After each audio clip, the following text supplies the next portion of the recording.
vedare tinokuchingamidzai zvekare kune chimwe chirongwa pano paZim Facebook Secrets and Confessions. Tadzoka zvekare nemamwe mamessages. Message yedu yekutanga yakamira sekudai so: hanzi makadi zvenyu mukoma, ndinokumbirawo kuti munge muchindiposterawo nyaya yanguwo makavika chitupa changu. Inini mukoma ndiri mudzimai uye ndakaroorwa nemurume wangu, but pari zvino tava kutogara zvedu kuno kukuZim, ende upenyu mukoma handidi kunyepa, upenyu huri kufaya. Ndiniwo mukoma ndatovawo nestendi yangu muno mumaharare. Apa pamba patiri kugara hongu tiri kuroja, but tiri kugara kuya kunonzi kumadheudheu. Murume wangu iye muprofita, but ei mukoma Nashi handizivewo kuti ndoita sei. Murume wangu ainyepa kuti iye chiprofita ichi chakangoburukawo mushure mekunge aenda kugomo. This was after COVID, but mukoma ndava kuona kuti murume wangu iye manje anoita sekunge anozanganisa zvechivanhu zvemanjuzu ende zvinoitika pamba mukoma Nashi. Hei, handitombozivi kuti ndingaexplaina sei. So mukoma zvakaitika ndezvekudai so: nemurume takasangana nawo kuJoni. So inini ndainge ndichitongozvishandira semunhu ainge akabudawo mufirst marriage yake. Ndainge ndambozviudza kuti regedzai ndinge ndichimbozama chisingle life, but ndokubva ndachizosangana manje naye murume uyu. Saka iye ainge achingoitawo mabasa awo emaoko. Saka panguva iyo pakazouya COVID, ndainge ndiine mwana wangu kainge kachiri kacheche.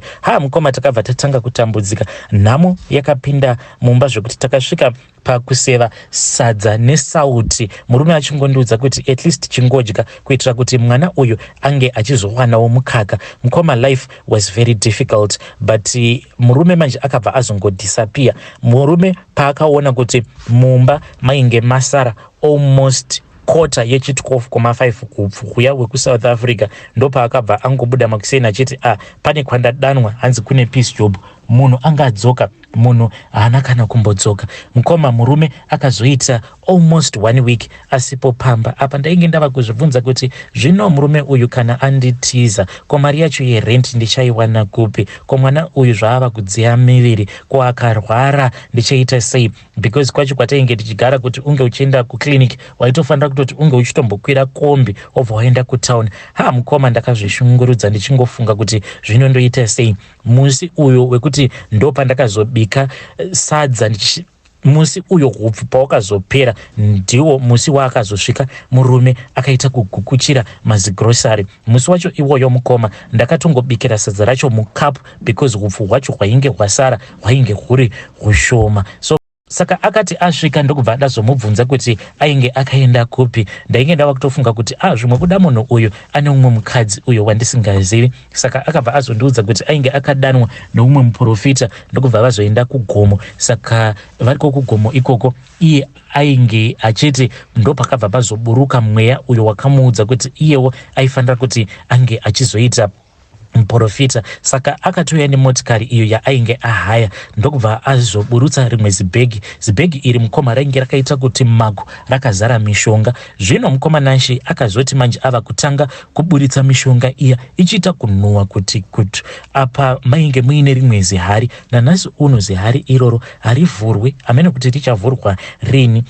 Saka zihari iri rinongogara rakaputirwa nemucheka mutsvuku. Ende pandakavati ko madiko mavhura hari iyi taona kuti munei, munhu ndokubva atotanga kutopopota akabva atoti akatongopiwa hari iyoyo nemuprofita uyo wacho waainge akaenda naye kugomo. So mukoma Nashi kubva ipapo pamba patainge tichigara pakabva pazotanga kuuya vanhu vakawanda. Mukoma Nashi paiuya vanhu vakasiyana siyana, ende umwe neumwe aiuya mukoma aitofanira kutoti ange achibhadhara mari iyo inokwana kuita 200 because iye ainge achiti mweya mutsvene wacho uyo waainge achishandisa kuti unge uchingoburuka wainge uchitofanira kuti unge uchibhadharwa 200 rands usati wabatsirwa. Kana usina mari mukoma, ndopandakaona kutoti shuwa kufa unofa, because pakatomboya vamwe amai avo vainge vari mubhara. Amai ivavo vakabva vazonzi vainge vasina kana mari.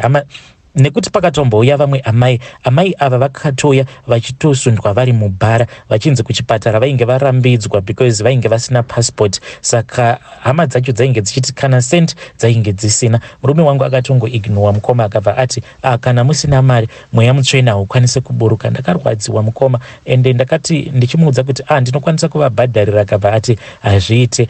Then pane umwe muvakidzani wedu ndiye akabva azouya manje ndokubva azobhadhara mari iya yedare. Murume wangu ndokubva atotanga kutonamatira amai vaya. Amai ivavo vakabva vazotodzokera kumba kwavo vachitopusha bhara iro racho ravainge vaunzwa naro, vakatakurwa naro bhara iroro mukoma. Saka ndakabva ndatona kutoti zveshuwa kwamurume wangu zvaanoita sekunge ane masimba.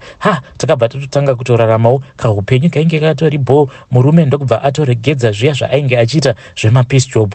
Takati tauya kuno ndokubva ndazombosiyiwa kumusha, but mukoma ndiriko kumusha ikoko chainge chingori chirungu chega chega. Veka iye achiuya muno muHarare Fest ainge achida kugadzira zita. Mushure mekunge agadzira zita manje ndokubva azoya akabva azonditora nevana, ndokubva tazoenda kuya kustendi, but ndainge ndakatombonorakidzwa stendi iya, then ndokwatiri kutovaka ikoko, but akabva azoti taifanira kuti tinge tichizogara kunoko kwatiri kugara. Hey, for the first time mukoma ndichitoona kutoti pamba apa pandava kutogarawo patori nebalcony, ndikatoti ingawani Mwari zvamakatonaka. But mukoma kondaigoziveiko kuti vana manjuzu vainge vachazopota vachitishanyira. Saka iye manje anongonditi vana manjuzu vacho vanopota vachitishanyira vakachena. But yei mukoma ini ndinonzwa ndichitya, because nyaya dzake mukoma dzaanotaura hadzibatani, because iye anoti vana manjuzu vacho ava iye akavatora kuSouth Africa. Naimiwo kune avo vanoziva zvechivanhu, zvinoita here kuti munhu angati akatora manjuzu acho iwayo kuSouth Africa? Ndakabva ndamubvunza kuti saka padhamu pacho pamakaenda ipapo panoyera here? Akabva ati kwete, hapayere. Ndikabva ndati saka manjuzu acho makamawana sei padhamu ipapo pasingayere? Akabva angoti vanhu vacho vakatongoti zvinoita, as long as taenda pane mvura zvinotongoita. Saka zuva rekutanga pandakaona njuzu mukoma ndainge ndichitobvawo kwandainge ndichibva usiku nevana vangu. Saka takatoti paya driver ndatopinda muyard, ndikabva ndati motikari ndodiko, because garage redu unototombotanga watombopinda mumba then ubva wazonovhura garage because chimushini chacho chakafa.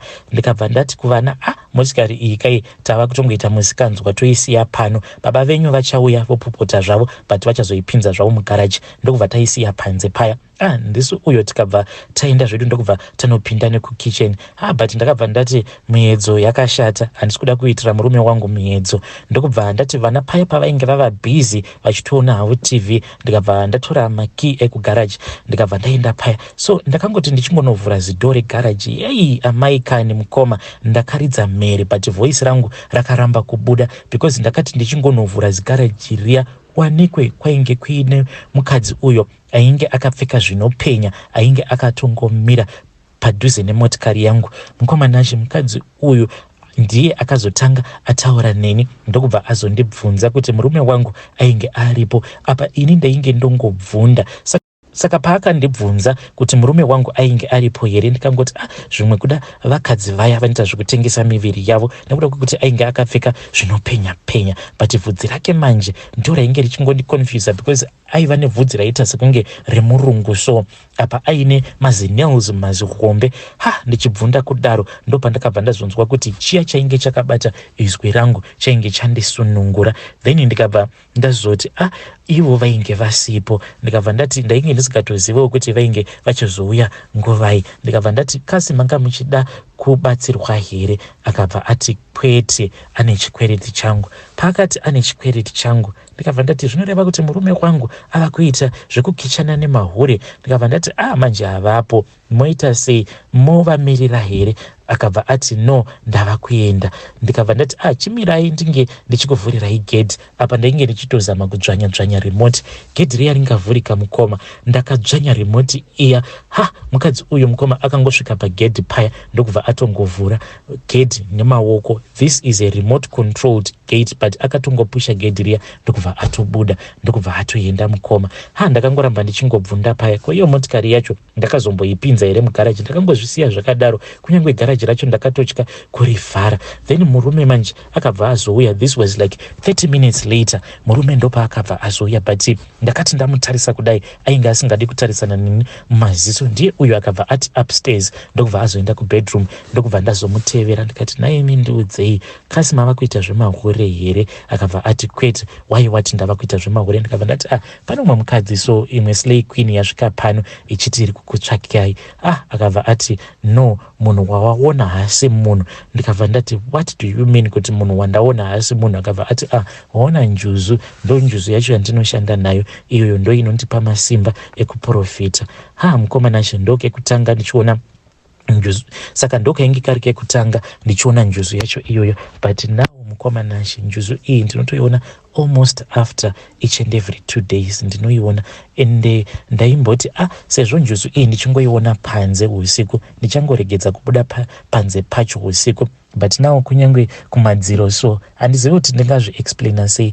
Mukadzi uyu ndinotongomuona mumadziro achita kunge munhu ari muTV but anenge ari mumadziro, saka madziro awa anobva ashanduka obva aita kunge mvura, so ndobva ndatoona mukadzi uyu achitoswima arimo mumadziro memuya. Saka ndinongomuona sometimes, ndokwanisa kungomuona for less than even 10 minutes, and 10 minutes dzakatowanda mukoma, because ndinongoti ndikangotarira kudai ndobva ndatoona kutoti ko munhu uya angari kumadziro. Pandinozoti kuvana maona here njuzu iyo, then ivo vanozoti kana vakatarisa kuya vanobva vati hakuna chinhu mama. Saka ivo vanofungidzira kuti maybe zviri mupfungwa dzangu, vachiti mama imimi munenge muri kunyanya kuona mamovies too much marine spirits. Saka izvi ndo zvinoitika pamba pangu mukomana. Saka handizivi kuti ndoita sei. Handina kana hama yangu yandati ndaudza, handina kana shamwari yangu yandati ndaudza.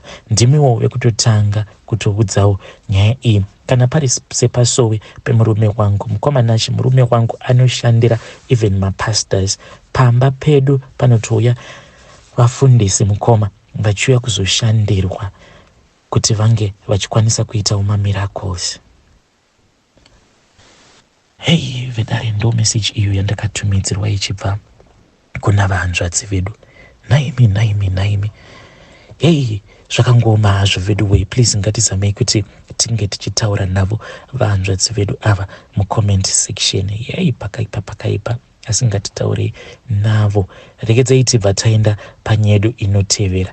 Nyedu inotevera zvakangoma hazvo vedu wei. Hanzi makadi zvenyu mukomana nashe, ndinokumbirawo kuti munge muchindipostera nyaya yangu makaviga chitupa changu, so ndikuda kukuudzaiwo izvo zvandinoita mukoma. So ndinowanzokuenda kumbare kuya kunoita zvekutengeswa zvinhu izvi zvechivanhu, saka ndinoenda kuya ndina vamwe sekuru avo vandava kuwirirana navo. Saka sekuru ava pandakaenda kwavari ndichivaudza kuti ndainge ndaneta nekuhurirwa nemurume, saka ndainge ndichida kuti murume wangu ndinge ndichimudyisa kutomuita fuza, and at that time ndainge ndatova nemwoyo wakashata, because ndainge ndichida kutotangawo kutomuhurira kuti naiwo ange achizorwadziwa. Saka sekuru ava vakabva vazoti zvinhu zvandainge ndichida kuita zvainge zvisina kunaka, vakabva vati ivo vanokwanisa kundibatsira, saka vakabva vazondipa counseling. Sekuru ava vakabva vazoti ndinge ndichizouya netrauzi remurume wangu, saka vakanditi murume wangu achibva kubasa paya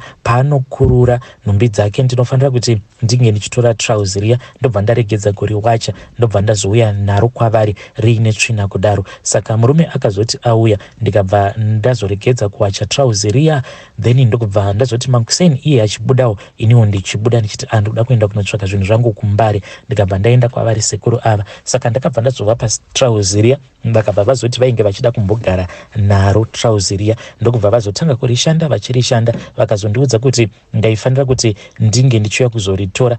Mukomana nashi, pandakauya kuzotora trauzi riya, wanikwe kuti mutrauzi imomo mainge makatodhoterwa zvenyu mukoma, mainge muine zimukonde. Vakabva vanditi ndaifanira kuti ndinge ndichitora trauzi iroro. Ndakatomboramba, vakabva vati handiti ndainge ndichida kugadzirisa marriage yangu here. Ndikabva ndati hongu. Vakabva vati ndaifanira kuti ndinge ndichitora trauzi iroro, then ndobva ndazoenda naro. Saka ndaifanira kuti ndinge ndichiwacha trauzi iroro. Ndikati sekuru, munoreva kuti ndichawacha trauzi ndichibata tsvina yenyu.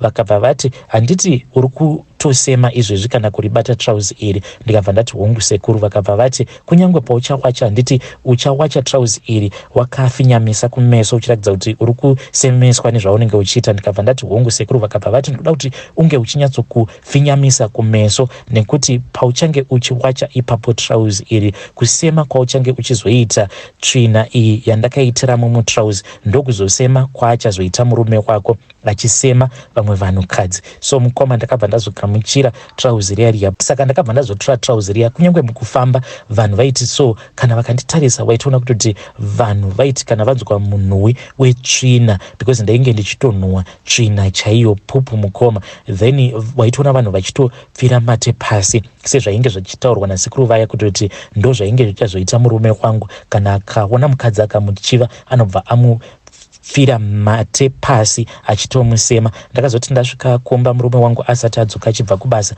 ndokubva ndawacha ndakafinyamisa kumeso, then ndakati ndapedza ndokubva ndatoriyanika ndikabva ndari aina ndokubva ndarirongedza. Murume wangu mangwana acho ndokubva atora trouzi riya akabva apfeka achienda kubasa, ndopaakabva aregedza kuita zvechihure.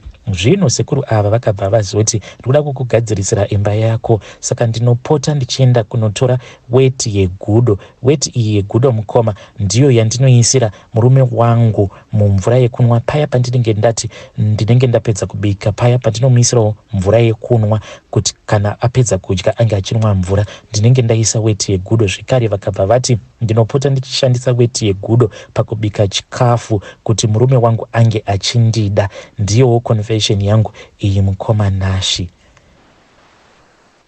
Vedare ndo message iyo yandakatumidzirwa ichibva kuna vahanzvadzi vedu. Please ngatizamei kuti tinge tichitaura navo vahanzvadzi vedu ava mucomment section.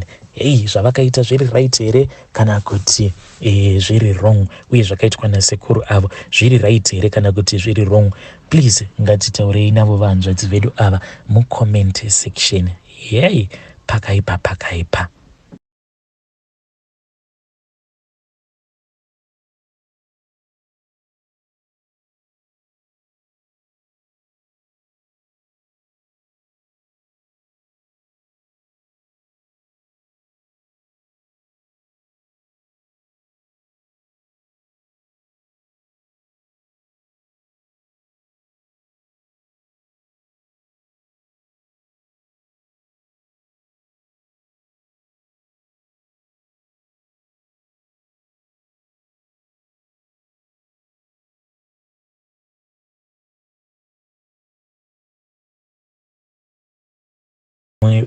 Pamapeto